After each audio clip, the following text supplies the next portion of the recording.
세상 끝날까지 주님과 함께 가는 우리가 되기를 원합니다. 우리 6월달은 호국 보훈의 달이고 또 북한 선교 주일이 2주간에 진행이 됩니다. 그리고 다음 주간에는 나라를 생각하면서 구국 금식 기도회도 있습니다. 그러면서 수요일 날 3주간에 걸쳐서 북한 동포 사랑 기도회 이렇게 모이고 오늘이 그 마지막 시간이 되는데요. 그래서 요한복음 말씀 차례로 묵상하던 것을 잠깐 중지하고 예레미야서에 있는 말씀을 생각을 했는데 오늘은 사사기의 말씀을 잠깐 나누려고 합니다. 근데 북한 동포 사랑 기도회인데 자꾸 사랑이 안 생기려고 그래요. 믿기만 해요. 나쁜 놈 그런 생각이 자꾸 들어요. 여러분은 어떠세요? 그래서 자꾸 마음을 추스리면서 그래도 거기 다스리는 사람들이 나쁘지 백성들이야 뭐가 나쁘겠나 이렇게 분리해서 생각하면서 북한 동포들 그리고 북한을 사랑하는 마음으로 기도하려고 하는데 잘 안 되려고 그래요.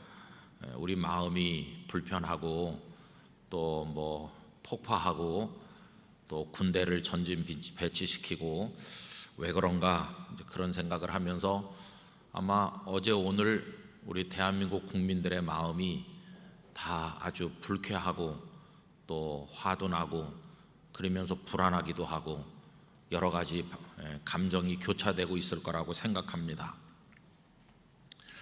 여러분, 이런 여러 가지 어려운 문제들이 궁극적으로는 어디서 비롯된 것일까 이렇게 생각을 해보면 왕을 세우려고 했기 때문이라는 걸 성경적으로 대답할 수가 있습니다. 오늘 읽은 말씀은 구약 성경에 나오는 아주 유명한 비유 중에 하나입니다. 근데 그 배경은 너무나 처절한 비극이죠. 사사기 6장부터 보면 그 유명한 사사인 기드온의 이야기가 나옵니다. 그런데 기드온은 사실은 그렇게 뛰어난 인물이 아닙니다. 냉정하게 말하면 뭐 리더십이 대단했다고도 말할 수도 없고 또 용맹무쌍한 전사였던 것도 아닙니다. 그냥 그는 평범한 농사짓는 사람이었을 뿐이죠. 그 당시는 미디안이 강성해서 이스라엘 백성들을 억압할 때인데 그 기드온이 강심장을 가진 용사가 아니었다는 걸 보여주는 증거가 무엇이냐 하면요, 그가 타작을 하는데 여러분 곡식 타작은 원래 넓은 마당에서 다 갖다 쌓아놓고 이렇게 하는 게 정상적입니다. 그래야 곡식 알갱이가 다 떨어지고 이렇게 할 거 아니겠습니까? 그런데 기드온은 타작을 어디서 했느냐 하면은 포도즙 틀에서 하는 겁니다. 포도즙 틀은 조그마해요. 거기서 몰래 조금씩 하는데 왜 그렇게 하느냐, 넓은 데다 내놓고 못하고 왜 몰래 하느냐 하면 미디안 사람들을 두려워했고 미디안 사람들이 알면 와서 다 빼앗아 갈까봐 걱정하는 겁니다. 이걸 보면 이 기드온이라는 인물이 우리가 생각하는 것처럼 뭐 대단한 용사 그런 사람은 아니었다고 생각이 됩니다. 그런데 하나님께서 그 연약한 일을 통해서 이스라엘 백성들을 미디안의 손에서 구원하기로 작정하셨어요. 여러분, 하나님께서는 훌륭한 자격을 다 갖추고 누가 봐도 저 사람은 우리의 지도자가 될 만하다 이렇게 눈에 띄는 인재를 선택해서 일하실 때도 있으시지만 너무 연약하고 아무것도 못할 것 같은 사람을 택해서 일하시는 경우도 참으로 많이 있습니다. 그러면 자격을 갖춘 것 같은 훌륭한 사람이 등장해서 일할 때는 그 사람은 자격을 갖췄으니까 하는 것이고 그렇지 못한 사람은 자격이 없으니까 못한 것입니까? 전혀 그렇지 않아요. 여러분, 하나님께서는 그 사람이 자격을 갖추었는지 못 갖추었는지 그런데 영향을 받으시는 하나님이 아니십니다. 하나님께서는 연약한 사람에게 능력 주셔서 쓰십니다. 지혜 없는 사람에게는 지혜를 주셔서 쓰십니다. 비천한 사람은 높이 드셔서 쓰십니다. 그걸 보여주는 것이 모세와 여호수아의 이야기입니다. 누가 봐도 모세는 40년 동안을 왕궁에서 왕자로서 지도자 교육을 받았어요.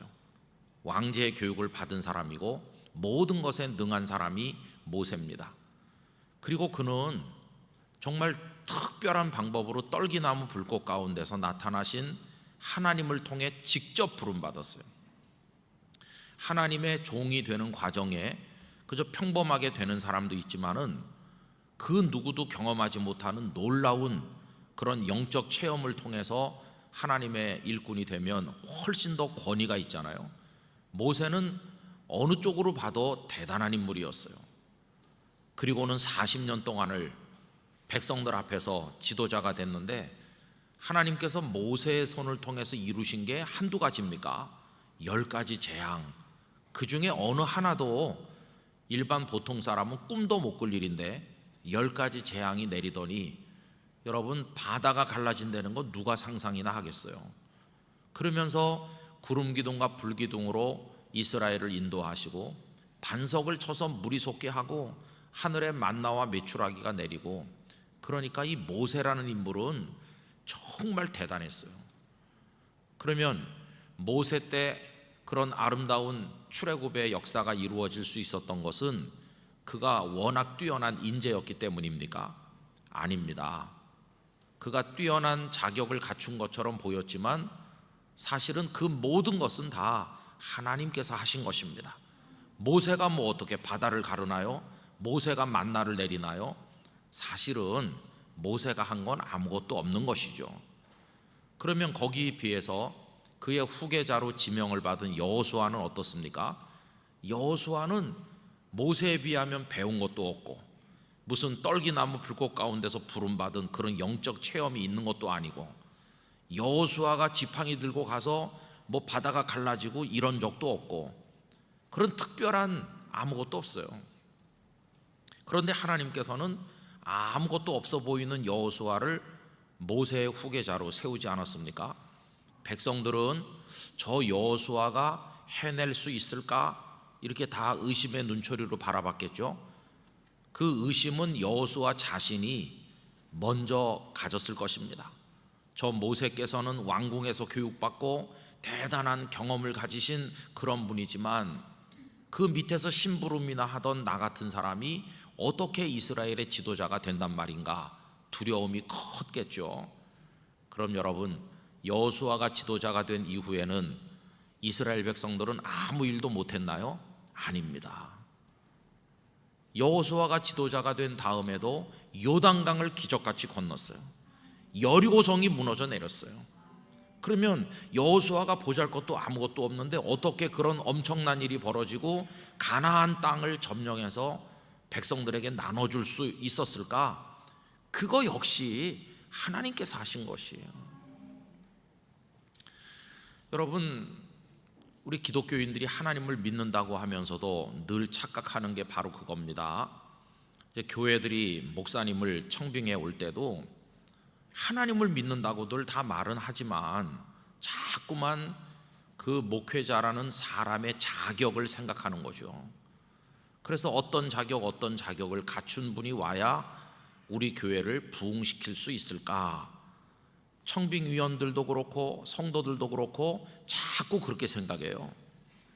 그렇게 생각하면서 어떤 분이 자격을 많이 갖췄다던데 이렇게 생각하는 동안에 가장 결정적으로 저지르는 실수가 뭡니까?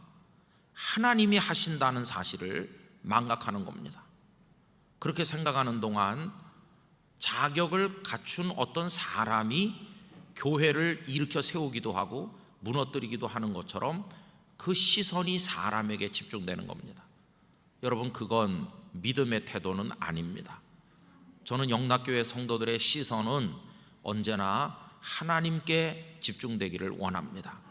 그 사람이 객관적 조건을 많이 갖췄든 많이 못 갖췄든 그가 어떤 사람이든지 간에 하나님께서 딱 붙드시면 능력의 지팡이가 되는 겁니다. 하나님께서 그를 쓰시는지 아닌지 그게 중요한 것이지 나머진 중요한 게 아니에요. 그래서 우리는 하나님을 믿습니다라고 말하지만 실제적인 상황에 들어가면 하나님을 안 믿죠. 그런 조건을 따지고 있으니까. 근데 여러분, 이게 모든 면에 다 적용되는 거예요.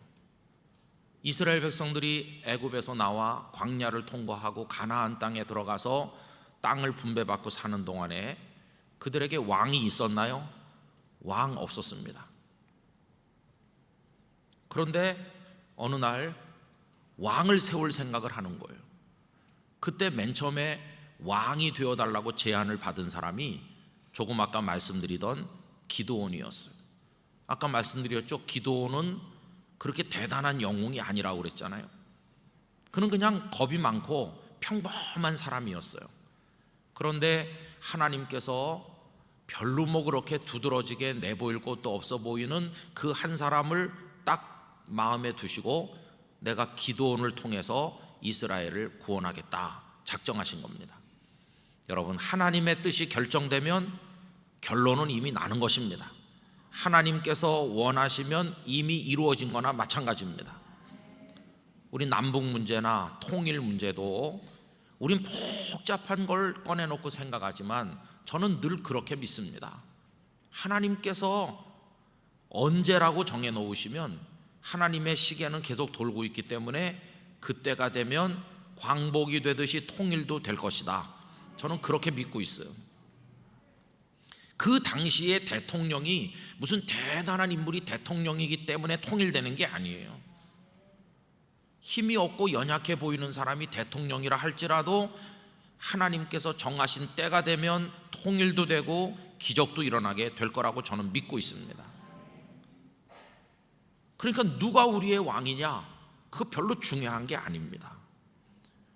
그런데 하나님께서는 이 연약한 기드온을 당신의 도구로 쓰시기로 작정하고 하나님의 사자를 보내셨잖아요. 그런데 하나님의 사자가 기드온에게 도착해서 첫 마디 던진 말씀이 뭔지 아세요? 큰 용사여, 이렇게 부르는 거예요.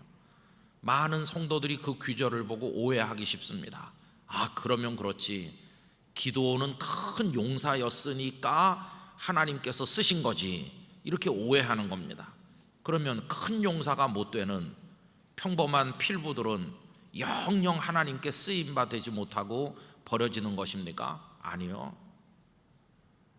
큰 용사여라고 부르신 것은 큰 용사이기 때문에 큰 용사라고 하신 게 아니고 내가 너를 큰 용사처럼 써주겠다고 하는 하나님의 뜻이었던 것이.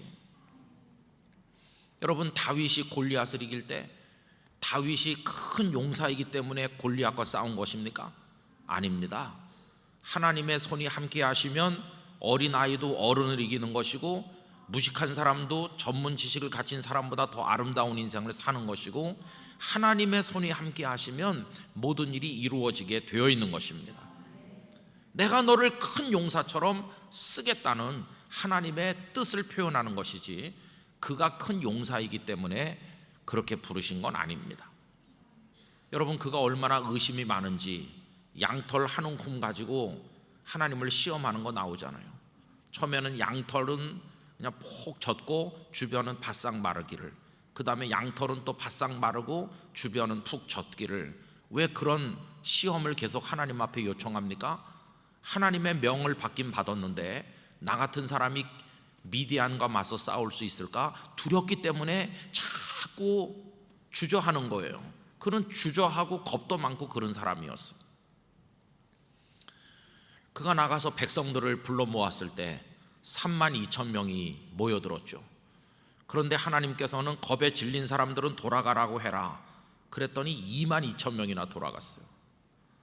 여러분, 10,000명이 돌아가고 22,000명만 남았다 그래도 어휴, 그렇게 많이 가서 잃을 판인데 집에 가는 사람이 훨씬 더 많은 거예요.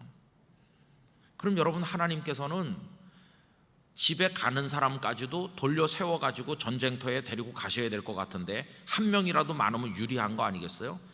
그런데 돌아갈 사람 돌아가라고 하시는 건 뭡니까?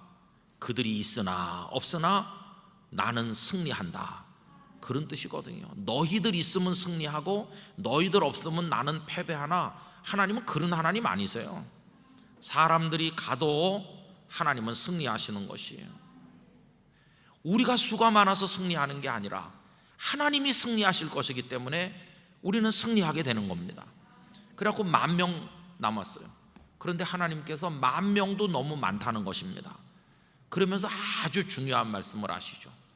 10,000명이 미디안과 맞서 싸워서 이기면 너희들이 전쟁이 끝난 다음에, 이긴 다음에, 와, 우리가 숫자가 많아서 이긴 거야, 그러면서 하나님의 은혜로 이긴 줄 모를 테니까 너무 많은 거다 이거는. 그리고 물가로 데리고 가서 물을 마시도록 시키잖아요. 어떤 사람은 엎드려서 핥아먹고 어떤 사람은 손으로 움켜서 마시는데, 하나님께서 내려다 보시니까 엎드려 핥아먹는 사람이 9,700명이고 손으로 움켜서 마시는 사람이 300명이었죠. 그 300명만 남고 9,700명은 가라 그래라, 이렇게 하시거든요. 여러분, 어떤 분들은 설명하기를 엎드려서 핥아먹다가 적이 뒤에서 기습하면 방비할 수 없기 때문에 그런 어리석은 사람들은 전쟁터에 가도 도움이 안 되니까 돌려보내고, 움켜서 마시는 사람은 사방사주 경계하면서 적을 대비할 수 있기 때문에 그런 영특한 사람을 데리고 가신 거다, 이렇게 설명하는데 그건 아니에요. 하나님은 어느 쪽을 선택하셨냐 하면 수가 적은 쪽을 선택하신 거예요. 왜요? 그래야 나중에 이긴 다음에 도저히 이길 수 없었어, 겨우 300명이었거든, 그런데 이긴 건 하나님의 은혜야, 이렇게 고백하도록 하기 위해서 적은 숫자를 데리고 가신 것이, 그 300명 그리고 기드온 이렇게 가는 겁니다. 우린 자꾸만 기드온과 300명의 용사라고 그러는데, 여러분, 용사 아니에요. 그냥 겁에 질린 평범한 사람들이에요. 우리와 똑같은 보통 사람들이에요. 그럼 그들이 칼을 휘두르면서 한 사람이 100명, 1000명을 물리쳐서 이겼나요? 그들이 한 전쟁은 우스꽝스러운 거였습니다. 항아리 짊어지고 항아리 안에다가 횃불 켜고 나팔 불면서 항아리 깨뜨리니까 갑자기 환해지면서 소리 나니까 그 미디안 사람들이 겁에 질려갖고 자기들끼리 찔러 죽이면서 도망쳐서 이긴 거지, 그들 중에 무협지에 나오는 것 같이 혼자서 막 100명씩 200명씩 그런 사람은 없었어요. 무슨 얘기를 이 성경이 말씀하는 거냐 하면 시작부터 끝까지가 다 하나님이 이기신 거라는 거예요. 저는 우리 대한민국의 현실을 지금 봅니다. 우리나라도 무슨 스텔스 전투기를 사오기도 하고 무슨 잠수함도 만들기도 하고 신형 구축함을 진수했다고 하기도 하고, 우리나라도 항공기 전투기를 개조해 갖고 좀 성능을 높인다고 그러고, 우리도 무슨 외국에다 탱크를 팔았느니 야, 우리나라도 무기를 많이 만드는 것 같아. 그래서 한쪽으로 뿌듯하다가도 북한이 핵을 또 만들었대더라, 그러면은 낙심돼요. 왜냐하면 탱크 1000대 10,000대 있어봤자 핵 하나만도 못하잖아요. 그러니 그런 무력을 가지고 비교를 해봐도 싸워서 이길 것 같지 않고, 그 다음에 독한 걸로 따져도 저쪽이 좀 더 센 것 같아요. 김여정이 말하는 거 보세요. 막 그 지독한 이북 사투리로 막 뭐라고 하잖아요, 그죠? 거기서 오신 분들 많잖아요. 말도 어쩌면 그렇게 지독하게 하는지 몰라요. 근데 우리는 너무 점잖게 있잖아요. 품위 유지하면서 우린 싸우잖아요. 저쪽은 그냥 눈에 불 켜고 달려들고, 아이고, 그래서 이렇게 보나 저렇게 보나, 그러다가 가슴이 답답하면 또 트럼프 씨를 좀 바라보기도 해요. 좀 어떻게 안 도와줄라. 근데 주한미군을 빼가느니 이러고 지금 자기 발등에 선거 불이 떨어져 가지고 또 그분은 또 믿기가 조금 좀 그래요. 그래서 마음이 답답하면 참 이 말씀이 위로가 됩니다. 야, 그 미디안한테 이길 때 기드온이 용사였냐? 숫자가 30만 명쯤 됐었냐? 그들이 무슨 칼을 잘 휘둘렀냐? 아닌데요, 하나님, 그거 봐라, 아무것도 없지만 이기지 않았느냐? 대한민국 아무것도 없어도 내가 이기게 해주기로 작정하면 이기는 거다. 그러면 우리를 이끌고 나가 우리 대신 싸워주실 분이 누구세요? 하나님이신 것이에요. 하나님이 왕이 되셔서 우리를 통치하시면 우리가 아무리 연약하고 아무리 가진 게 없고 아무리 경험이 없어도 우리는 이길 줄 믿는 것이에요. 그게 우리의 신앙 아니겠습니까? 하나님은 승리하실 것이다. 나는 하나님께 나를 맡기겠어. 이 나라를 하나님께 맡기고 나는 기도하겠습니다. 그게 우리의 믿음이어야 되는 건데 이 백성들이 그걸 모르는 거죠. 나중에 승리한 다음에 하나님께서 우려하신 그대로 됐어요. 하나님의 은혜로 이겼습니다. 하나님은 영원히 우리의 통치자이십니다. 우리의 왕이십니다. 이래야 될 백성들이 어리석어 가지고 기드온 덕택에 이긴 것 같아. 그러면서 기드온에게 가서 뭐라고 말했나요? 우리의 왕이 돼달라고. 당신이 우리의 왕이 돼주시고 당신의 아들 손자 대대손손 우리의 왕이 되어주세요. 이러니까 기드온은 알았어요. 하나님 덕에 이긴 거지 자신이 뛰어나서 이긴 게 아니라는 걸 알았기 때문에 그들의 요청을 바로 거절합니다. 하나님이 너희를 다스릴 것이라고. 나도 내 자식들 중 누구도 왕이 되지 않을 거라고. 거기까지는 참 괜찮은 거예요. 기드온은 왕이 되려고 하지 않았어요. 그런데 여러분, 기드온의 아들들 중에 첩이 낳은 아들 하나가 왕이 될 생각을 하는 겁니다. 맨 처음부터 백성들이 왕이 되어달라는 얘기를 꺼내질 않았더라면 아비멜렉도 왕 될 생각 안 했을 텐데 이 기드온의 첩이 낳은 아들 아비멜렉이 아유 우리 아버지는 참 답답하네. 아니 뭐 아버지가 세운 그 공로만 생각해도 왕 될 자격이 있는 데다가 저 사람들이 먼저 와서 왕 되라고 하는데도 왜 우리 아버지는 안 되지? 아버지가 안 하신다면 내가 해볼까? 이런 생각하는 거예요. 그러면 아비멜렉이 나쁜 사람이긴 하지만요, 사실은 아비멜렉의 마음에 왕이 돼볼까 하는 생각을 먹도록 만든 사람들은 누굽니까? 이스라엘 백성들 자신이었어요. 왕이라는 단어를 꺼낸 죄가 그들에게 있는 것이에요. 그래서 아비멜렉이 그러지 않아도 자기 어머니는 첩이기 때문에 평소에 늘 불만이 많던 차에 그는 세겜 출신이거든요. 자기 세겜성 사람들을 모아놓고 충동질을 하는 거죠. 이보시오, 우리 동족들이 우리 아버지 보고 왕이 돼달라고 그랬는데 우리 아버지는 다 거절하고 이러니 기왕이면 내가 한번 왕이 돼서 우리 세겜이 한번 떠보는 게 어떻겠느냐고. 내가 세겜 출신이니까 우리 세겜이 이스라엘의 중심지로 등장하고 어떠세요? 그러니까 세겜 사람들 자기 동네 출신이 왕 되면 나쁠 거 없잖아요. 그래가지고 아비멜렉하고 똘똘 뭉친 거죠.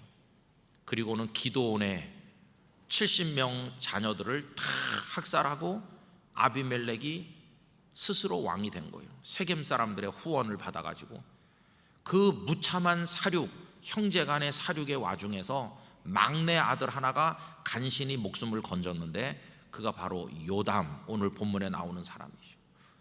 요담이 피해서 도망가면서 그가 비유를 이야기한 걸 오늘 본문에서 읽은 겁니다. 그 비유 내용은 이런 거죠. 산에 나무들이 많이 있어요. 그런데 어느 날 이 나무들이 감람나무, 포도나무, 무화과나무에게 차례로 가죠. 맨 처음에 감람나무, 무화과나무, 포도나무에게 가서 우리의 왕이 되어주시오 이른다는 거예요. 그러니까 감람나무가 하나님과 사람을 기쁘게 하는 기름을 두고 내가 어찌 나무들 위에 우쭐 되겠느냐 이렇게 말해요.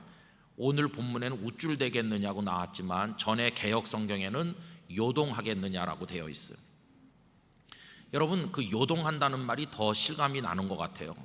여러분, 나무는 어떻게 해야 견고합니까? 나무는 땅속에 뿌리를 내리고 있어야 안정되어 있는 거죠. 그런데 뿌리가 뽑혀서 나무들 위에 올라가서 흔들리면 그 나무는 죽는 거 아니에요. 그래서 감람나무는 거절했어요. 자신의 기름을 하나님과 사람들에게 드리고 싶다.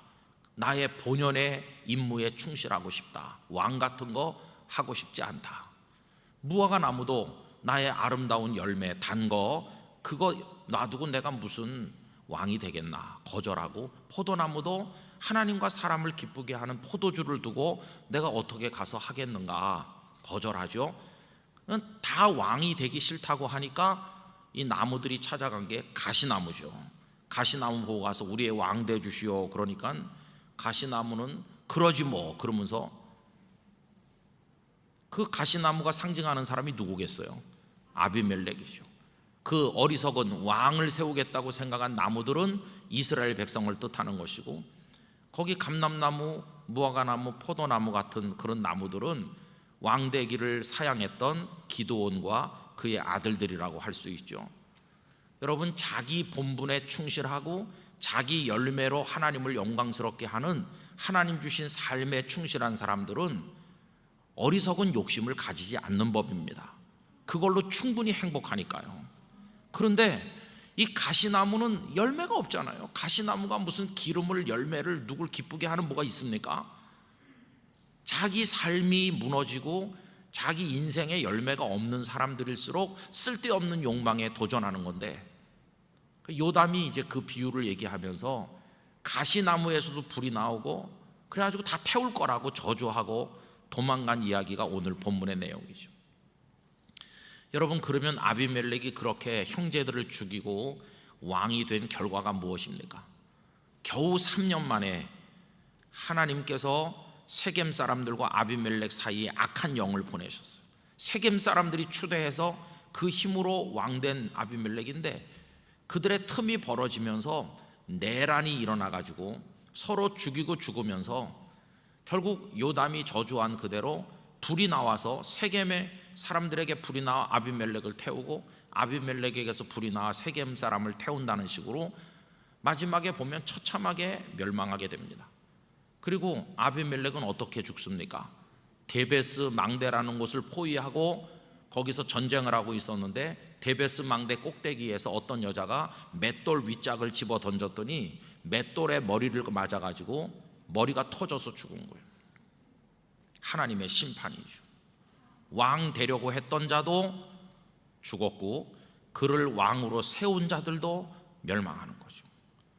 그래서 결론이 뭐냐 하면은요, 이 비유의 결론은 왕이 필요 없다는 것입니다. 왜? 하나님께서 이미 왕이시니까요. 여러분, 그 나무들은 정말 어리석은 겁니다. 왜 그러냐 하면 나무가 무슨 왕이 필요해요. 나무는 그냥 뿌리 내리고 가만히 있으면 되는 겁니다. 그러니까 이 비유가 우리에게 암시해 주는 건 참 놀라운 건데, 왕이 필요가 없는데 왕을 세우려고 하는 것부터가 잘못 시작된 이야기라는 것이에요. 누가 왕이 되려고 했느냐 하는 그 다음 얘기는, 그건 진짜 문자 그대로 그 다음 얘기고, 불행의 출발은 왕을 세우려고 하는 생각, 그게 벌써 불행의 출발이었어요. 여러분, 요즘에도 어떤 신문을 제가 뉴스를 듣고 보다가 또 한 번 발견한 단어가 킹메이커입니다. 전에도 대통령 선거가 멀지 않을 때마다 킹메이커들이 있었어요. 여러분, 킹메이커가 있다는 거는 킹이 되는 사람도 있는 거죠. 현대판 킹은 누굽니까? 대통령이죠. 청와대 주인이 누가 될 것인가? 그래가지고 나는 대통령 되기에는 여러 가지 여건이 부족하지만 나는 대통령을 만드는 사람이 되겠어. 이래가지고 세력을 규합을 해서 조금 상품성이 있어 보이는, 참신해 보이는 인재를 이렇게 띄우죠. 대통령 후보가 되게 하고, 거기 뭐 선거 관련된 조직을 만들고, 그리고는 또 막 세력을 모아가지고 국민들 앞에 또 공약을 내놓고, 이래가지고 치열한 선거전을 해가지고 킹을 하나 턱 세우면 그 킹이 청와대 주인이 되는 거죠. 여러분, 왕을 세우기 위한 노력이 얼마나 힘든지 몰라요. 몇 년에 한 번씩 대통령 선거가 돌아올 때마다 우리 대한민국은 축제가 아닌 몸살을 앓으면서 대통령 세우기 위한 노력을 얼마나 열심히 합니까? 그 와중에 원수도 맺기도 하고 아버지와 아들이 싸우기도 하고, 그러면서 그런 갈등이 교회 안에도 생기기도 하고, 왕을 세우기 위해서 그렇게 하는 거예요. 그럼 여러분, 이스라엘 백성들이 왕 세워가지고 득본 게 뭐가 있나요? 아비멜렉을 왕 세워가지고 다 멸망해 버렸고, 그리고는 한동안 잠잠한가 하다가 왕을 또 누굴 세웠죠? 사무엘에게 와가지고 우리도 왕이 있으면 좋겠사오니, 이렇게 하니까 사울을 왕으로 세웠잖아요. 그럼 사울이 백성들을 행복하게 해주고 이스라엘을 강건한 나라가 되게 했나요? 아유, 블레셋을 막아내지 못하고 고생하다가 사울 자신도 아들들과 함께 길보아산 전쟁터에서 다 처참하게 죽지 않았어요.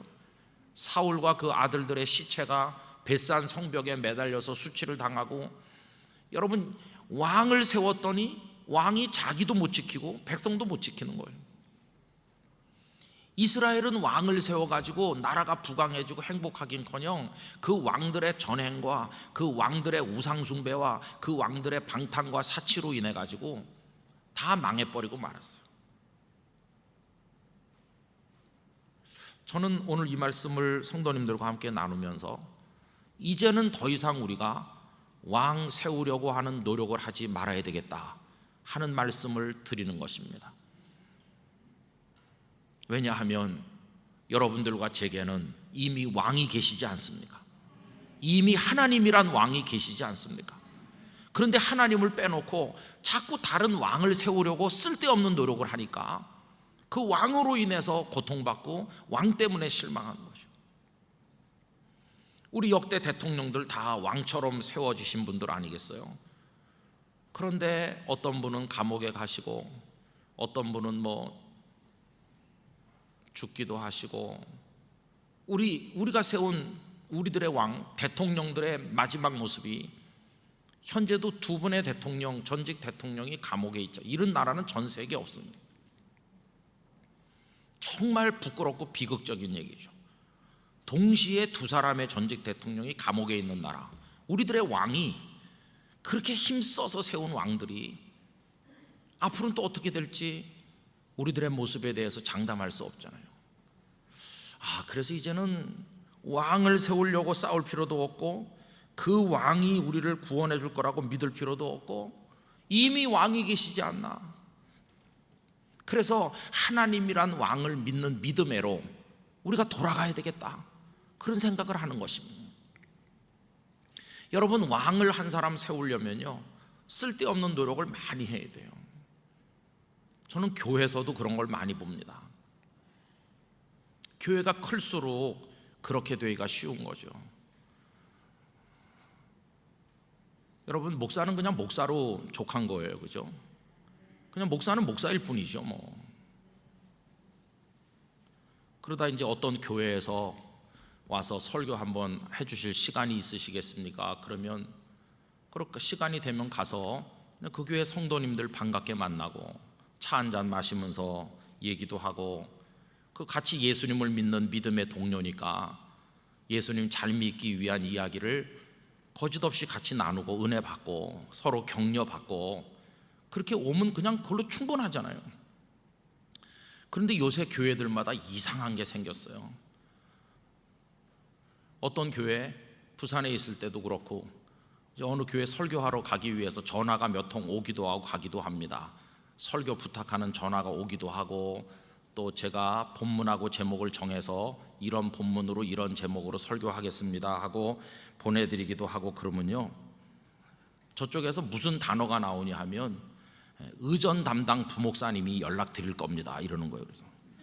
그래서 무슨 의전은 무슨 의전, 아니 내가 그 버스 타고 가서 걸어가던가, 아니면은 가까운 교회 같으면 그냥 걸어가면 되는 거고, 조금 거리가 떨어진 데 같으면 제가 운전해가지고 그냥 가서 그저 도와주려면 차 댈 자리나 하나 비워놓고 기다려주시면 감사한 거고, 가서 앉아가지고 차 마시다가 예배 드리고 오면 되는 거지, 무슨 의전이 필요해요, 의전이.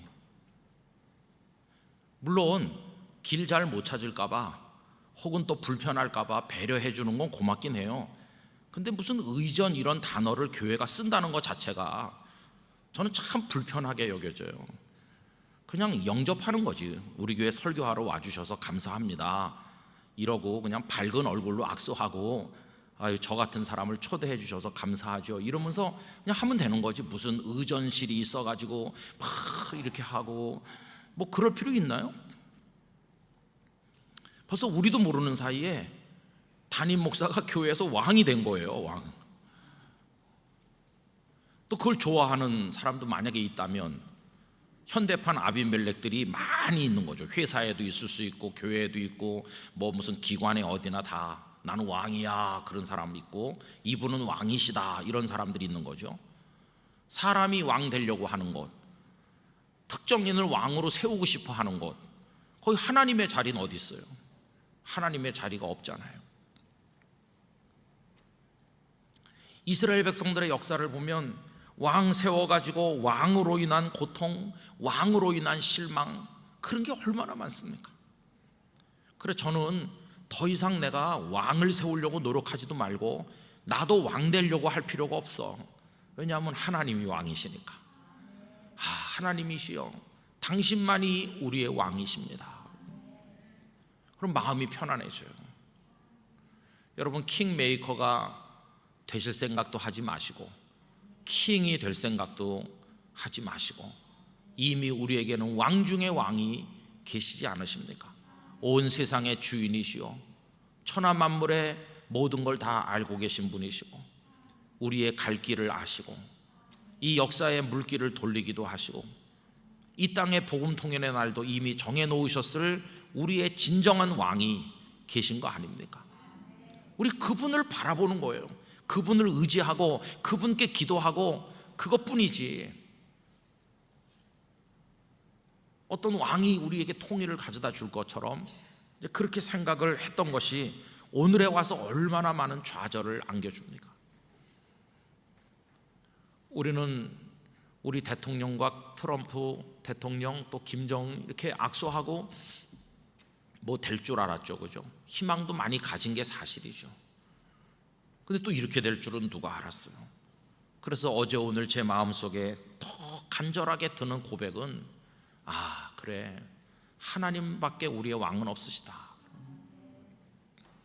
저는 영락교회도 똑같다고 생각합니다. 영락교회 누가 왕이에요? 여기 누가 왕이 있나요?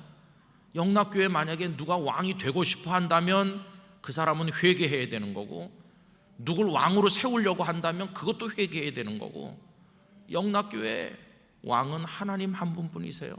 하나님께서 누구를 세우기도 하시고 기뻐하셔서 쓰기도 하시고 은혜도 주기도 하시고 하나님께서 다 이끌어 오셨고 인도에 가시는 거지, 그 누구도 하나님의 자리를 탐낼 수 없는 것이. 여러분, 그래서 우리는 철저히 하나님만 의지해야 될 줄로 믿습니다.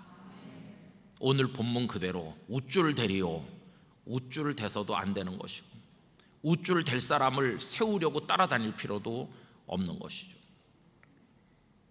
그저 우리는 자신의 기름이 하나님과 사람을 기쁘게 한다고 말하는 감람나무처럼 우리의 삶의 기름으로 열매를 가지고 하나님을 섬겨 나갈 따름인 것입니다.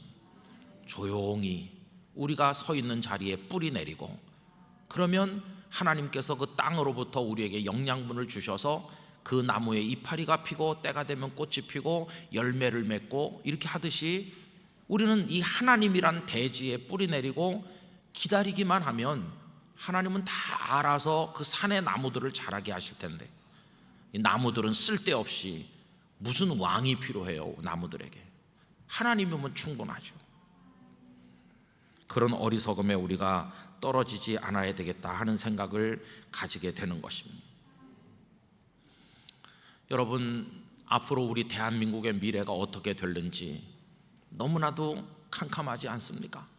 좀 한치도 내다볼 수 없어요. 거기다가 코로나로 인한 경제적 위기까지 중첩되고 있고, 어떻게 지금 전 세계가 굴러가게 될지 아무도 알 수 없어요. 지금은 모두가 전문가고 모두가 전문가가 아닌 시대에 우리가 살고 있습니다. 어떤 경험이나 어떤 전략이 유효해서 그 경험이 오늘날도 적용될 수 있으면 전문가가 통하는 시대죠. 그러나 코로나 사태로 전 세계가 이렇게 되는 와중에 이걸 경험해보지 못하기는 다 마찬가지인데 누가 전문가이겠어요? 다 똑같은 거죠. 다 막막하고 다 어렵죠. 어떤 교단에서 연락이 와가지고 저한테 코로나 이후가 어떻게 될지 예측해 주시고 코로나 이후에 목회는 어떻게 해야 될지 당신네 교단 수백 명 목사님들 앞에서 강의를 해달라고 하셔서 영광스럽지만 사양했습니다. 왜냐하면 영락교회를 어떻게 해야 될지도 모르는 판에 무슨 다른 교단 목사님들 앞에서 코로나 이후는 어떻게 될 거라고 말할 수 있겠어요? 코로나19가 왔으니까 다음엔 코로나20이 올 겁니다, 이렇게 말하면 되겠습니까? 그래서 제가 정중하게 사양했어. 나는 그거 할 만한 자격이 없고 그런 말씀 드릴 만한 목사가 못 됩니다. 어떤 신문에서 또 그 주제로 인터뷰하자고, 그것도 제가 사양했어요. 왜냐하면 정말 모르잖아요. 답답한 거죠. 그래서 다시 시작된 새벽기도 나와가지고 우리의 왕이신 하나님 앞에 지혜를 구하는 것이죠. 하나님, 이 와중에 영락교회 성도들의 영혼 하나도 이뤄지지 않게 해주시고 주저앉은 영혼이 없게 해주시고 하나님께서 이 교회 목회자가 되어주시고 하나님께서 설교자가 되셔서 성도들의 심령에 말씀을 공급해 주시고 하나님께서 어려움 당한 성도들을 좀 제발 좀 인도해 주세요. 이렇게 하는 것밖에는 할 수 있는 게 아무것도 없는 거예요. 그래서 여러분, 그동안 왕 노릇했다면 회개해야 됩니다. 그리고 왕 될 꿈 오늘 저녁에 다 버려야 됩니다. 우리 안에 있는 왕, 내 안에 다 왕이 하나씩 있는데 그 왕을 암살하셔야 되는 거예요. 이 바보 같은 왕 없어져야 된다. 없어져야 돼요. 없어지고 우리 마음의 왕좌에 진정한 왕이신 하나님을 모셔야 됩니다. 저 휴전선 너머의 문제는 어떻게 해결하면 좋을까요? 저는 하나님밖에 없다고 믿습니다. 그냥 하기 좋은 소리로 하는 게 아니라 정말로 하나님밖에 없습니다. 하나님께서 우리를 살려주셔야만 우리 살 수 있을 것입니다. 우리 문 대통령 위해서 기도도 하고 거기 장관들 전략을 짜는 분들, 군 지휘관들 위해서 기도하지만 그들이 계시기 때문에 우리나라가 잘 될 거라는 생각은 하지 말아야 되는 거예요. 그분들도 다 우리와 같은, 아마 당황하고 있을 것 같아요. 우리 하나님밖에 믿을 분이 없어요. 그런 마음으로 철저히 하나님만 의지하기를 원합니다. 여러분, 예수님을 십자가에 못 박은 백성들이 얼마나 어리석은지 아세요? 빌라도 앞에서 한 말을 보세요. 요한복음 19장 14절, 이날은 유월절의 준비일이요 때는 제6시라 빌라도가 유대인들에게 이르되 보라 너희 왕이로다. 예수님을 이렇게 앞에 나오게 해가지고 그 성난 군중들 앞에 예수님을 세우고 너희 유대인의 왕이다 이렇게 빌라도가 하는 거예요. 그 상황을 생각해 보세요. 거기 서 계신 채찍에 맞아 피투성이 되신 예수님, 그들의 왕이 맞습니까? 틀립니까? 그들의 왕이 맞죠. 그들의 왕이시죠. 그런데 백성들이 뭐라고 했나요? 그들이 소리 지르되 없이 하소서 없이 하소서. 이 세상의 비극은 뭐냐 하면 진정한 왕이신 주님을 죽이는 거예요. 진정한 왕이신 하나님을 몰아내는 거예요. 참된 왕은 몰아내고 거짓된 왕을 세우려고 쫓아다니는 게, 그리고 거짓된 왕이 스스로 되려고 노력하는 게, 이게 인류가 가는 죄악의 모습이죠. 그러면서 그들이 하는 말이 그를 십자가에 못 박게 하소서. 빌라도가 이르되 내가 너희 왕을 십자가에 못 박으랴. 대제사장들이 대답하되 가이사 외에는 우리에게 왕이 없나이다. 여러분, 가이사가 누구예요? 로마 황제 아닙니까? 로마 황제만이 우리의 왕입니다. 참된 왕은 몰아내고 인간 가이사 시저를 자기들의 왕이라고 하는 백성들의 그 어리석은 모습을 오늘 우리 스스로 또 만들어내고 있는 거예요. 여러분, 주님만이, 하나님만이 왕이시건만 주님은 몰아내고 아무개가 우리의 왕이다, 우리 나라의 지도자다, 우리에게 통일을 가져다 줄 거다 이러잖아요. 이게 얼마나 어리석은 이야기입니다. 여러분, 주님만이 우리의 왕이시고 주님만이 우리의 인도자이시고 주님만이 이 누란의 위기에서 우리의 참된 보호자요 피난처가 되어주실 줄로 믿습니다. 그래서 주님께서 역사하셔서 그 땅의 대포, 그 땅의 미사일을 다 무력하게 만드시고 이 땅을 위협하는 코로나 바이러스로부터 우리를 지켜주시고 성도들의 눈물 어린 기도, 그 기도가 뭘까요? 다른 기도가 아니에요. 우리의 기도가 그동안 하나님 누구를 왕으로 세워주세요, 제가 왕이 되고 싶어요, 이런 어리석은 기도를 했다면 이젠 다 버리고 하나님만이 왕이심을 몰랐던 것을 회개합니다. 하나님만을 왕으로 믿지 못했던 저희들의 죄를 용서해 주십시오. 하나님의 통치에 순종하겠습니다. 그런 기도로 우리가 되돌아가야 될 줄로 믿습니다. 오늘 북한 동부 사랑 기도회가 이제 마무리되는 2주간 3주 마무리되는 수요 기도회인데, 여러분 그런 마음으로 기도하시고 참된 왕이신 하나님께서 가깝게는 우리 개인의 인생, 우리 가정, 영락교회, 이 땅의 교회들과 성도들, 그리고 우리 대한민국 저 동포들 다 하나님께서 다스리시고 긍휼히 여겨주시기를 간절히 기원합니다. 기도하겠습니다. 하나님 아버지, 너무나도 마음이 답답합니다. 우리는 우리 스스로 왕이 되려 할 때도 많았고, 어떤 일을 왕으로 세우기만 하면 해결될 거라고 말했던 적도 많았습니다. 그러나 하나님이 이미 우리의 왕이신데, 나무들이 땅에 뿌리 내리는 것으로 충분한데 무슨 왕이 필요하겠습니까? 우리의 믿음 없음을 용서하여 주시옵시고 우리의 어리석음을 깨우쳐 주시옵시고 하나님께서 우리 민족, 우리 나라, 우리들의 삶을 이끌어 가실 것을 믿고 하나님의 다스리심에 순종할 수 있는 믿음을 저희들에게 허락하여 주시옵소서. 가슴을 치면서 눈물을 흘리면서 하나님 앞에 나가 엎드리는 이 땅의 성도들이 되기를 원합니다. 하나님께서 영락교회 목회자가 되어주시고 인도자가 되어주시고 저희는 다 하나님 앞에 엎드리게 하여 주시옵소서. 예수님의 이름으로 기도드리옵나이다. 아멘.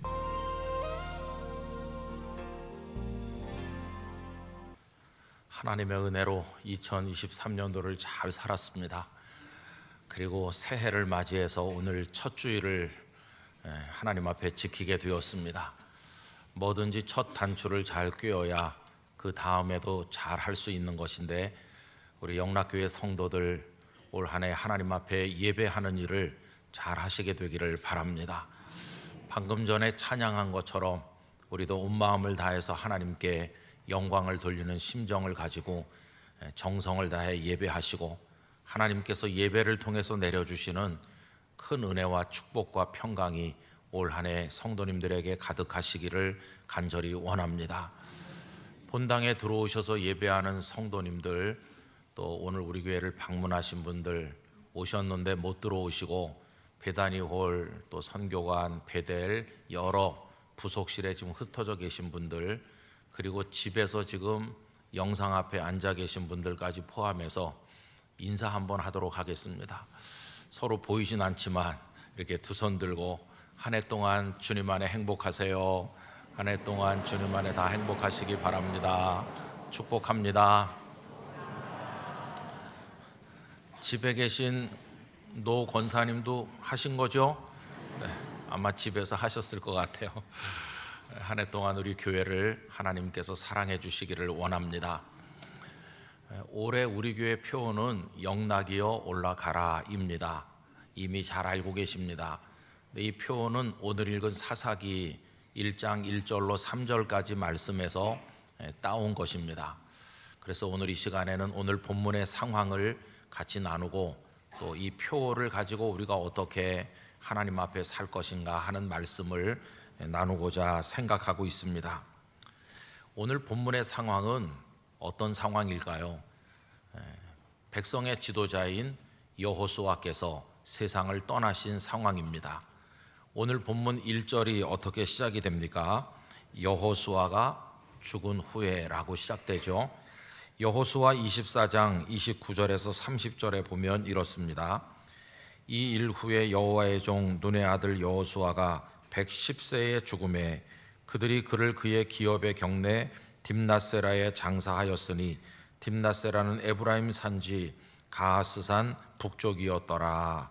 이렇게 되어 있습니다. 여러분, 하나님께서는 아름답고 귀한 일들을 우리를 위하여 전에나 지금이나 이루시는 분이십니다. 이스라엘 백성들이 애굽에서 나와서 광야를 지나고 가나안에 들어가기까지 그 전 과정이 전능하시고 사랑이 많으신 하나님께서 하신 일이었습니다. 그런데 하나님께서는 어떤 방법으로 일을 하시는가 하면 당신의 사람들을 세우셔서 그 사람들을 통하여 일하십니다. 옛날에도 그랬고 지금도 하나님께서는 사람을 세워서 일하십니다. 그래서 출애굽하여 가나안에 들어가는 과정에 하나님이 택하여 세운 신실한 주님의 일꾼들이 있었습니다. 맨 선두에 서서 일했던 분은 모세와 아론이시죠. 이 두 분은 형제지간이고 나이로 말하면 3살 차이였습니다. 이 두 분은 하나님의 능력을 힘입어서 바로 왕과 애굽의 신하들과 백성들 앞에 하나님의 뜻을 선포했습니다. 그리고 하나님께서는 이들을 통해서 일을 하셔서 10가지 재앙이 애굽에 임했고 홍해를 마른 땅처럼 건너게 만드셨고 그리고 광야를 지나서 이제 가나안이 바라다 보이는 데까지 이르게 하셨습니다. 모세와 아론 그분들은 가나안 땅에 들어가시지 못하셨지만 그럼에도 불구하고 끝없는 백성들의 원망과 불평을 묵묵히 견디면서 그들을 고개만 들면 가나안 땅이 바라다 보이는 요단강 동편 모압 평지에까지 인도해 간 것입니다. 그 과정 중에 하나님께서는 모세를 통해서 율법을 말씀하셨고 또 하나님께 경배하고 기도할 수 있는 장소인 성막을 만들게 하시기도 하셨습니다. 이래서 모세와 아론이 충성스럽게 하나님을 잘 받들었습니다. 이 두 형제 중에서 먼저 하나님의 부름을 받은 이는 아론이죠. 아론은 광야에 생활한 지 40년째가 될 때 하나님의 부르심을 받았는데 민수기 33장 38절 39절에 나와 있습니다. 이스라엘 자손이 애굽 땅에서 나온 지 40년째 5월 초 하루에 제사장 아론이 여호와의 명령으로 호르산에 올라가 거기서 죽었으니 아론이 호르산에서 죽던 때 나이는 123세였더라. 이렇게 나와 있습니다. 백성들은 아론의 죽음을 슬퍼했고 30일을 애곡하였습니다. 그리고 3살 적은 모세는 바로 그해 얼마 더 지나지 않아서 아론의 뒤를 따라 하나님의 부르심을 받게 됐습니다. 모세의 죽음은 아론의 죽음이나 그 나중에 있게 될 여호수아의 죽음과 비교했을 때 상상도 못할 충격과 슬픔을 백성에게 안겨주었습니다. 모세와 함께 출애굽했고 모세와 함께 홍해를 건너고 모세와 함께 광야를 지났는데 모세 없이 우리가 무엇을 어떻게 할 수 있나? 백성의 마음이 다 무너져 내렸어요. 말로 다 할 수 없는 충격과 슬픔을 맛보았을 것입니다. 그때 하나님께서 모세를 대신해서 세우신 사람은 다름 아닌 여호수아였습니다. 40년 내내 모세 곁에서 머물러 수종을 들었고 시내산에도 함께 올라갔고 회막을 떠나지 않고 하나님 앞에 기도하면서 준비된 훌륭한 사람이 여호수아였습니다. 백성들이 슬퍼하고 있을 때 하나님께서는 여호수아를 크게 격려하셨습니다. 여호수아 1장 1절 2절에 보시면 여호와의 종 모세가 죽은 후에 여호와께서 모세의 수종자 눈의 아들 여호수아에게 말씀하여 이르시되 내 종 모세가 죽었으니 이제 너는 이 모든 백성과 더불어 일어나 이 요단을 건너 내가 그들 곧 이스라엘 자손에게 주는 그 땅으로 가라고 말씀하셨습니다. 모세가 죽었으니 너는 일어나야 된다. 모세의 죽음은 큰 충격과 슬픔이지만 슬퍼만 하고 있으면 안 되고 이제 너는 사명자가 돼서 일어나라 말씀하시면서 강하고 담대하라고 여러 번 말씀하시고 내가 너와 함께 하겠다. 모세와 함께 했던 것처럼 너와 함께 하겠다 약속하여 주셨습니다. 그래서 여호수아는 용기를 냈습니다. 하나님을 신뢰하고 일어서서 백성들과 함께 요단강을 건넜고 난공불락의 유세인 여리고를 넘어서 가나안 전역으로 진격하여 들어가게 된 것이었습니다. 그런데 오늘 이제 사사기 1장에 오면 그 여호수아도 세상을 떠나신 겁니다. 여러분, 여호수아만 세상을 떠난 게 아니라 이 무렵에 아론의 아들로서 제사장의 자리를 잘 감당했던 엘르아살 제사장도 세상을 떠났는데, 여호수아 24장 33절입니다. 아론의 아들 엘르아살도 죽음에 그들이 그를 그의 아들 비느하스가 에브라임 산지에서 받은 산에 장사하였더라. 그래서 여러분, 신실하고 탁월한 하나님의 사람들, 어떻게 달리 표현해 보면 신앙적 영웅들의 시대가 막을 내린 것입니다. 아론도, 모세도, 여호수아도, 엘르아살도 다 하나님 앞에 가시고, 그리고 이제 백성들만 남게 되었습니다. 지도자를 잃은 백성들, 이제는 누구와 함께 가나안으로 가야 되는 것인지 슬프고 암담한 처지에 있었는데, 여러분, 그런 심정을 아마 조금은 다 아실 것입니다. 저는 영락교회 성도들이 말할 수 없이 사랑하고 신뢰하고 존경하던 한경직 목사님께서 은퇴하실 때 아마 대단히 섭섭하셨을 거라고 생각합니다. 우리 한 목사님이 벌써 70세가 되셨나, 은퇴하신다, 많이 섭섭하셨을 겁니다. 그러나 목사님이 여전히 한국교회를 위해서 은퇴 후에 더 열심히, 오히려 더 왕성하게 일하시니까 함께 협력하면서 기뻐하셨을 겁니다. 그러다가 우리 목사님이 연약해지시면서 나중에는 하나님의 부르심을 받으셨죠. 그때는 아마 우리 영락교회 성도들 말할 수 없는 슬픔과 공허함을, 그리고 많은 허탈감을 느끼셨을 거라고 생각합니다. 저는 그때 부산에 있었는데 목사님 부름받으신 소식을 듣고 목사님 사랑을 많이 받았기 때문에 여기 서울에 와서 선교관에 그 목사님의 영정 사진이 있었고 거기서 이제 문상을 했죠. 그리고는 그 다음 날 이 자리에서 드린 그 장례 예배에 참석했습니다. 제가 앉아 있었던 자리는 족입니다. 아마 여러분 그때 굉장히 섭섭하고 허탈하셨을 것 같아요. 지금 이 백성들이 그런 겁니다. 여호수아가 세상을 떠나시다니, 엘르아살도 가시고, 이제 우리는 어떻게 하면 좋을까? 바로 이 상황입니다. 근데 여러분, 이때 이들은 슬퍼하고만 있을 수가 없었습니다. 왜 그러냐 하면 이제 해결해야 될 큰 과제가 남아 있었기 때문입니다. 여호수아가 가나안 땅을 많이 점령해서 백성들에게 분배해 주긴 했지만 실제 땅을 분배받은 백성은 5지파밖에 되지 않았습니다.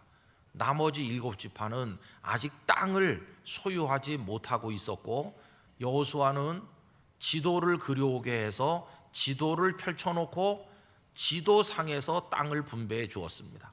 이 부분은 너희들이 가서 점령해서 앞으로 얻어야 될 땅이다, 이렇게 분배는 했는데 아직 땅을 얻은 건 아니었습니다.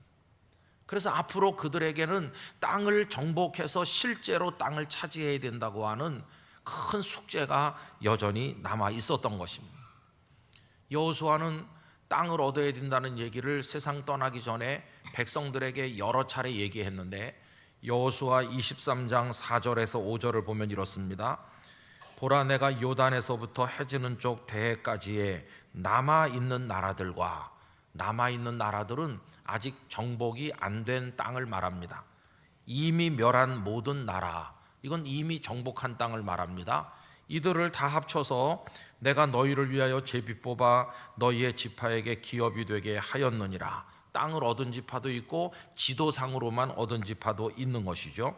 너희 하나님 여호와 그가 너희 앞에서 그들을 쫓아내사 너희 목전에서 그들을 떠나게 하시리니 너희 하나님 여호와께서 너희에게 말씀하신 대로 너희가 그 땅을 차지할 것이라. 그래서 그 땅을 얻어야 되는 숙제를 안고 있었던 것입니다. 지도자도 없고 땅은 얻어야 되겠고 마음은 슬픔으로 내려앉았고, 이런 상황에서 어떻게 하면 좋을까요? 그래서 그들은 하나님 앞에 기도한 것입니다. 누가 먼저 올라가서 그 땅을 얻으면 좋겠나, 이거를 질문하게 된 것이죠. 오늘 본문 1절 다 같이 읽도록 하겠습니다. 여호수아가 죽은 후에 이스라엘 자손이 여호와께 여쭈어 이르되 우리 가운데 누가 먼저 올라가서 가나안 족속과 싸우리까. 하나님, 여호수아도 세상을 떠나셨고 이제 저 땅을 얻어야 되는데 누가 먼저 진격하면 좋겠습니까? 저는 이 본문의 상황이 오늘 우리와 많이 닮았다고 생각합니다. 우리 한국교회가 예전만 못하고 안과 밖에서 많은 도전 앞에 서 있다는 것을 우리는 알고 있습니다. 우리에게 해결해야 될 과제와 숙제가 얼마나 많은지 모릅니다. 진리를 공격하는 적들과 맞서 싸워야 되고 그걸 넘어서서 영적 지평을 넓혀야 될 과제가 우리에게 주어져 있는데 이거 어떻게 해결하나? 이게 우리에게 주어진 오늘의 모습인 것이죠. 얼마 전에 어떤 분들이 이런 얘기를 하더라고요. 옥하는 목사님이나 하용조 목사님 같은 분들이 좀 오래오래 사셨으면 좋았을 텐데. 여러분, 끝에 텐데가 붙는 건 다 좋은 게 아니에요. 아쉬워서 하는 말인데, 아니 뭐 어떻게 어떤 사람이 세상 떠나지 않고 영원히 살겠어요? 한경주 목사님도 가시고 다 훌륭했던 주님의 종들, 목회자, 장로님, 권사님, 집사님, 정말 주님을 사랑하던 많은 성도들이 다 떠나고 우리가 남은 건데 그런 한탄을 해봤자 소용이 없고, 여러분, 여기 백성들이 누가 먼저 올라가면 되겠습니까? 이렇게 하나님 앞에 여쭌 것처럼 우리도 이 기도를 드려야 된다고 생각하는 것입니다. 누가 먼저 일어설 것인지, 누가 먼저 현상을 타게 하고 물꼬를 틀 것인지, 누가 먼저 무릎을 꿇어 눈물로 기도할 것인지, 누가 먼저 헌신을 할 것인지. 여러분, 이 백성들의 기도에 대해서 하나님께서 응답하신 말씀이 2절인데요. 이 2절이 1월의 암송 9절입니다. 우리 다 같이 큰 소리로 읽어보겠습니다. 여호와께서 이르시되 유다가 올라갈지니라, 보라 내가 이 땅을 그의 손에 넘겨 주었노라 하시니라. 할렐루야. 하나님 말씀하셨어요. 유다가 올라가라고, 유다 지파가 올라가라고. 저는 오늘 산부 예배 드리는 우리들이 유다가 올라갈지니라는 이 말씀을 우리 자신에게 주시는 말씀으로 받게 되기를 원합니다.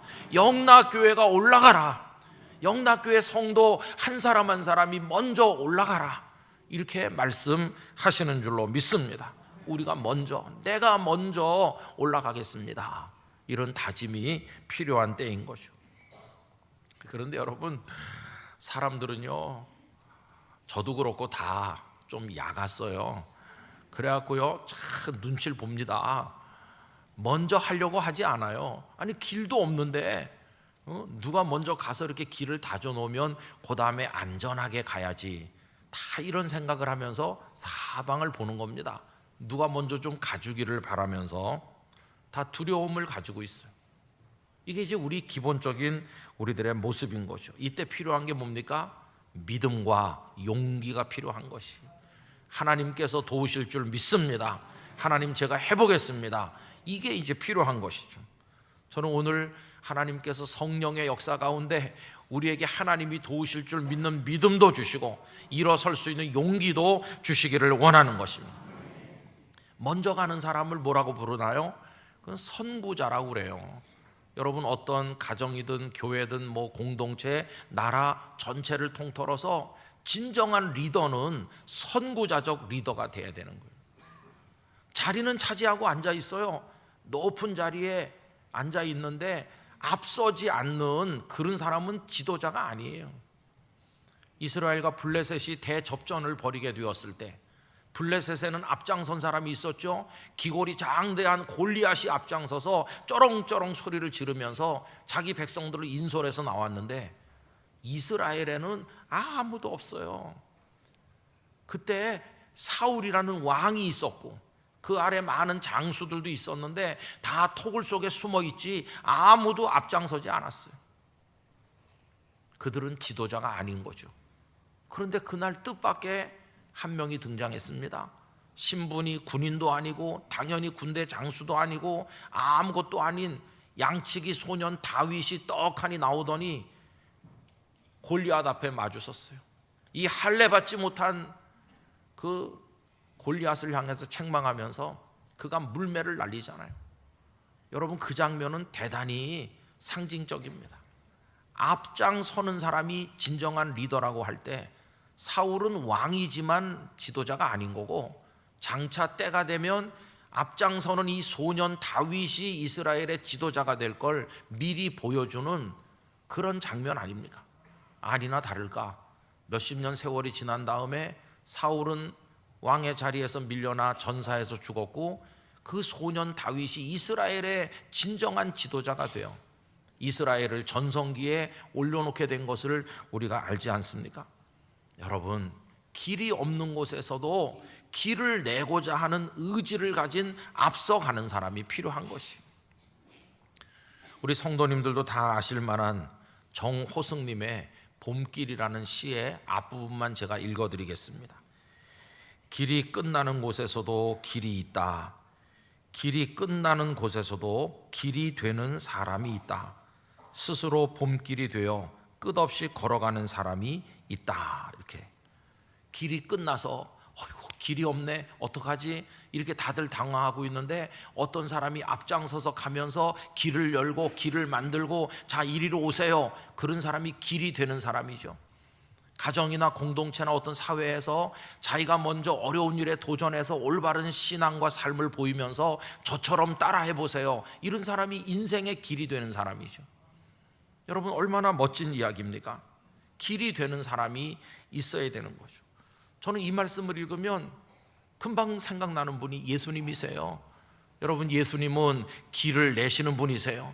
길 없는 이 죄악의 세상에서 길을 내시는데 십자가를 넘어 부활을 넘어 천국에까지 이르는 생명의 길을 내시고 우리로 하여금 그 길을 걸어오게 하시는 분, 그러면서 말씀하시기를 내가 곧 길이요, 이렇게 말씀하시는 분, 우리 예수님이 바로 앞서 가시면서 길을 내신 우리의 진정한 구세주요, 우리의 리더가 아니십니까?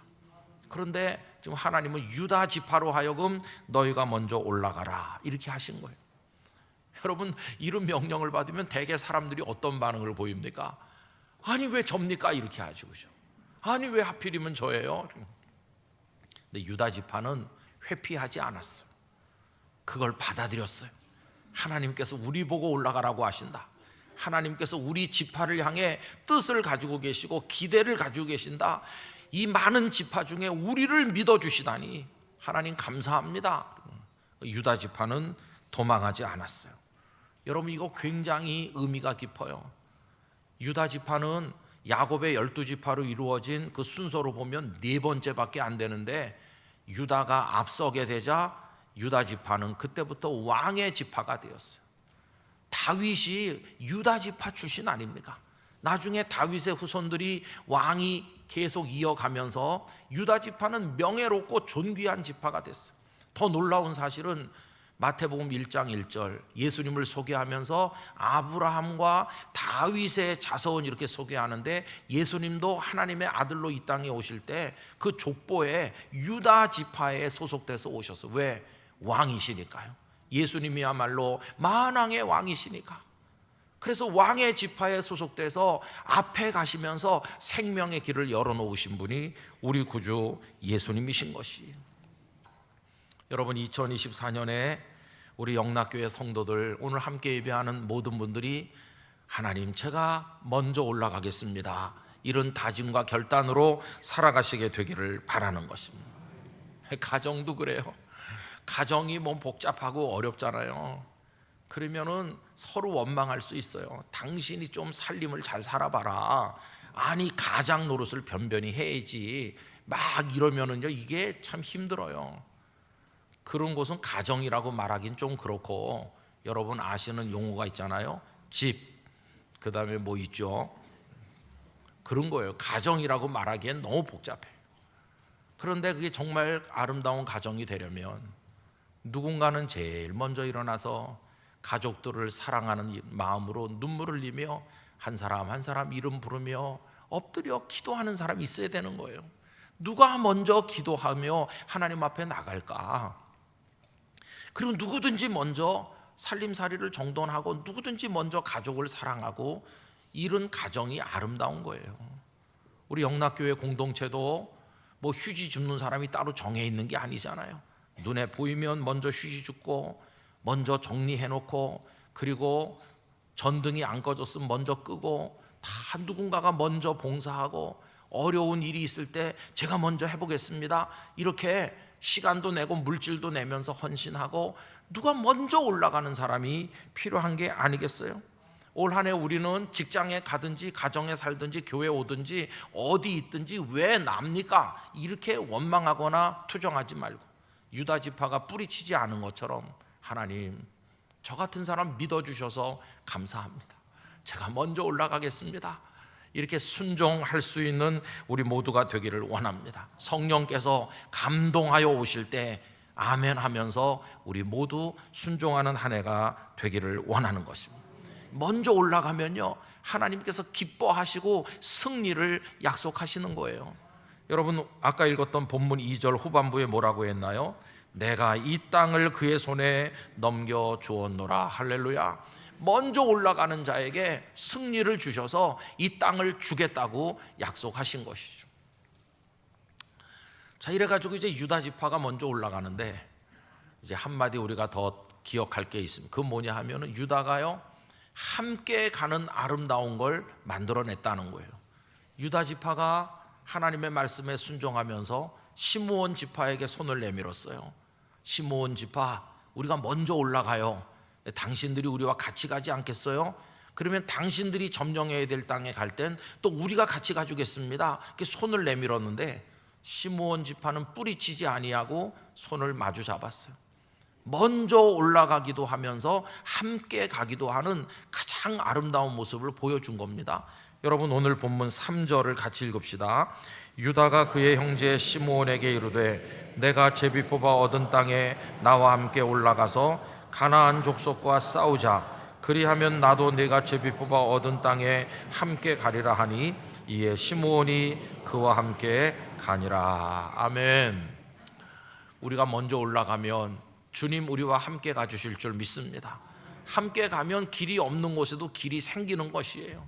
그래서 그 다음에 4절을 보면 이들이 올라갔을 때 승리한 이야기가 나오죠. 유다가 올라가며 여호와께서 가나안 족속과 브리스 족속을 그들의 손에 넘겨주시니, 그래서 승리했어요. 1장 전부가 그들이 올라가 승리한 이야기로 대부분 다 채워져 있어요.